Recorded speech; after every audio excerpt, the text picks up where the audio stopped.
নমস্কার বন্ধুরা, welcome to সুতাপাস kitchen. আবারও কিন্তু একটি খুব উপকারী হেলদি একটি রেসিপি নিয়ে কিন্তু আজ আমি চলে এসেছি।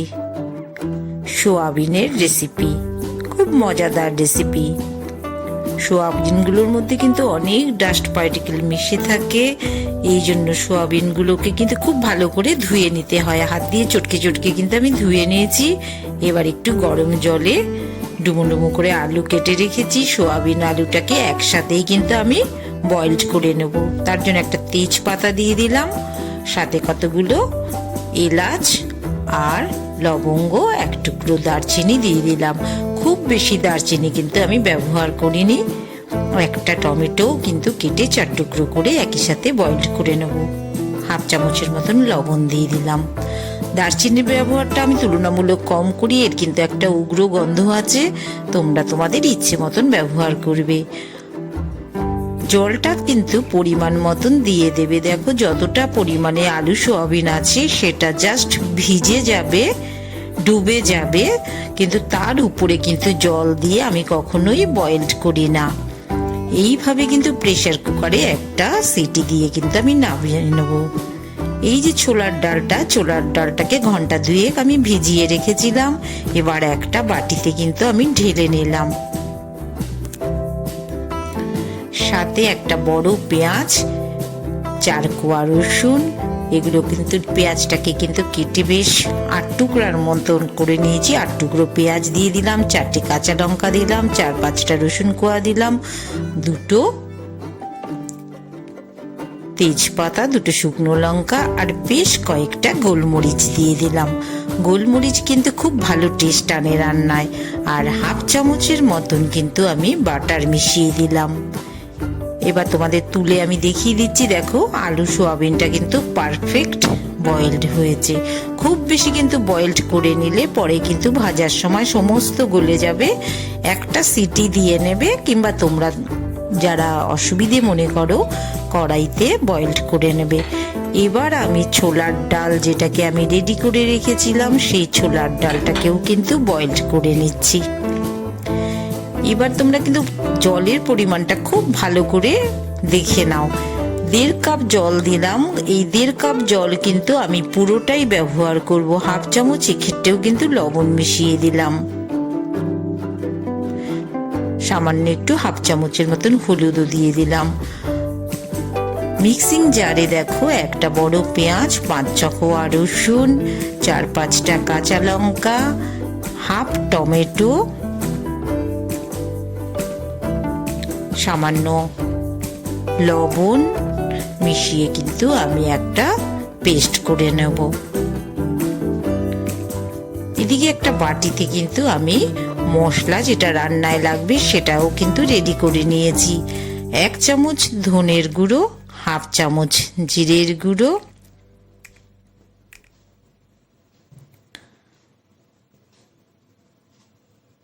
একটু দেখো চিলি ফ্লেক্স, হাফ চামচের মতন চিলি ফ্লেক্স কিন্তু আমি মিশিয়ে দিলাম। হাফ চামচ হলুদও মিশালাম। এটা তোমাদের পরিমাণের। আবার কিন্তু 1 চামচ কাশ্মীরি লাল লঙ্কার গুঁড়ো মেশালাম। এই সমস্ত মশলাগুলোকে কিন্তু আমি বেশ কিছুক্ষণ জলে ভিজিয়ে রাখবো। 1 চামচের মতন লবণও কিন্তু মিশিয়ে দিলাম। এবার সমস্তটাকে জল দিয়ে আমি কিন্তু বেশ কিছুক্ষণ এভাবে করে রেডি করে নিচ্ছি। সোয়াবিনটা কিন্তু আমার রেডি হয়ে গেছে। সেদ্ধটা দেখো, এবার কিন্তু জলটাকে নিংড়ে বের করে নিতে হয়। সোয়াবিনের ভেতরে কিন্তু অনেক জলে সোয়াবিনটা ভারী হয়ে থাকে। তোমরা কিন্তু অবশ্যই এইভাবে করে চেপে চেপে জলটা বের করে নেবে। কড়াইতে তেল দিয়ে দিলাম। তেলটা কিন্তু খুব ভালো করে যখন গরম হবে তখন কিন্তু আলু সোয়াবিনটা ভাজতে হবে, না হলে কিন্তু কড়াইতে আটকে যাবে। এবার তেলের মধ্যে প্রথমে আলুগুলো একটু দিয়ে দিলাম। আলুটা একটু ভাজা হয়ে আসলে তারপর কিন্তু আমি সোয়াবিনটা দেব। আবারও কিন্তু হাফ চামচ লবণ আর হাফ চামচ হলুদ মিশিয়ে দিচ্ছি। প্রতি পর্যায়ে কিন্তু 1 চামচ লবণ, হাফ চামচ হলুদ, এটা কিন্তু ব্যবহার করতে হয়। এবার নুন হলুদ দিয়ে আমি আলুটাকে কিন্তু ভেজে নিচ্ছি। যেই আলুটা অনেকটাই ভাজা হয়ে আসছে তখন ওই সেদ্ধ করা জল নিংড়ে বের করা সোয়াবিনগুলোকেও কিন্তু একই সাথে ভেজে নিচ্ছি। দেখো সোয়াবিনগুলো জলে ফুলের ছিল, বয়েলড হওয়ার পরে এখন কিন্তু আবারও চেপে নেওয়ায় অনেক ছোট ছোট দেখতে হয়ে গেছে। আমার কিন্তু আলু সোয়াবিন ভাজাটা হয়ে গেছে। আমি কিন্তু 3টে পর্যায়ে রান্নাটা করেছি। একটা আলু সোয়াবিনের সেদ্ধ করেছি, 2 নম্বর হচ্ছে ডাল সেদ্ধটা করে নিয়েছি, 3 নম্বর হচ্ছে মশলাটা রেডি করে নিয়েছি। এবার তেল কিছুটা আবারও 2 চামচ মতন তেল দিয়ে দিলাম। আর এই যে বাটা মশলা যেটা আমি করে রেখেছিলাম সেই বাটা মশলাটা কিন্তু এবার আমি দিয়ে দিচ্ছি। তেলের মধ্যে কিন্তু খুব ভালো করে ফ্রাই করে নিতে হবে। খুব বেশি কিন্তু তেলের ব্যবহার করার কোনো দরকার নেই। আমি এখানে 2 চামচ তেল দিলাম। আগে আলু সোয়াবিনটা ভাজার জন্য অবশ্যই একটুখানি তেল লেগেছে, আর 1/2 চামচ বাটার ইউজ করেছি। আমি কিন্তু মশলাটাকে নুন আর একটু হলুদ দিয়ে খুব ভালো করে ফ্রাই করে নিচ্ছি। এবার দেখো যেটা কিন্তু আমার সোয়াবিনের সাথে কিন্তু আমি এই একটা টমেটো, তেজপাতা, গরম মশলাটা কিন্তু আমি বয়েলড করে নিয়েছিলাম। সেই যে সেদ্ধ টমেটো, তেজপাতা, এলাচ, লবঙ্গ, দারচিনি সব কিন্তু আমি এই মশলার সাথে কষিয়ে নিলাম। এবার যেই মশলাটা আমি রেডি করে রেখেছিলাম সেই মশলাটা কিন্তু আমি দিয়ে দিলাম।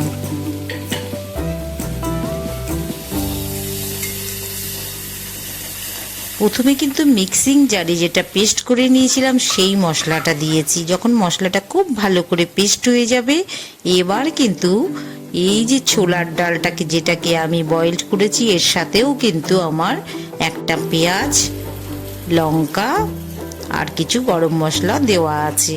এবার সেই ডালটাকে, ছোলার ডালটাকে কিন্তু আমি এই কষা মশলার সাথে মিশিয়ে নিচ্ছি। ছোলার ডালটা কিন্তু এক্ষেত্রে 60% বয়েলড করে নিতে হবে, বাকিটা কিন্তু রান্নার সাথে সাথে কষে যাবে। এই মশলার সাথে আমি ছোলার ডালটাকে গ্রেভির সাথে কষিয়ে নিচ্ছি।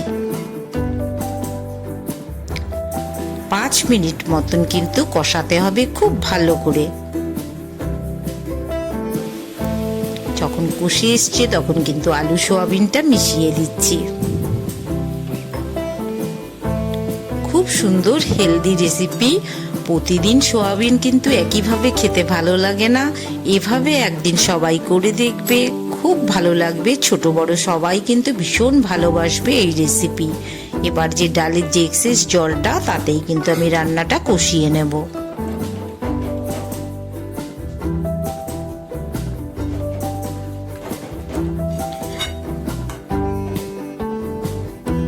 সোয়াবিনের সাথে যে মশলাগুলো ছিল, টমেটো, তেজপাতা, সেগুলো কিন্তু প্রথমেই কষিয়ে নিয়েছি। এখন ডালের যে এক্সেস যা আছে সব কিন্তু মিশিয়ে দিলাম।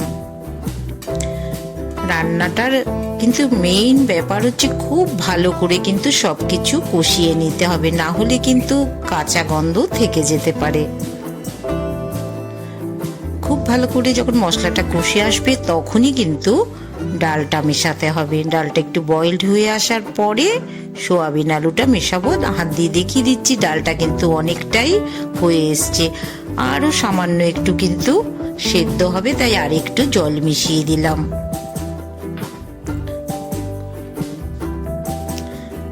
আলুগুলো কিন্তু আমার প্রায় বয়েলড হয়ে এসছে। ডালটা বয়েলড হলেই কিন্তু আমার রেসিপি রেডি হয়ে যাবে।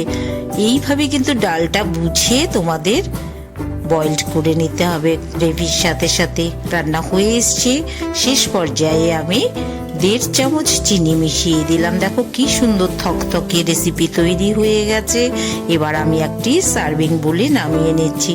সুতাপাস কিচেন এরম কিন্তু প্রতিদিন সুন্দর সুন্দর রেসিপি তোমাদের জন্য নিয়ে চলে আসে।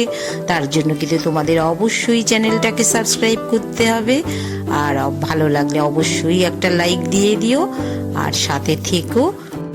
পাশে থাকা বেল বাটনটা অবশ্যই তোমরা প্রেস করে রেখো, শেয়ার করে দিও। ভালো থেকো, আবার দেখা হবে তোমাদের সাথে।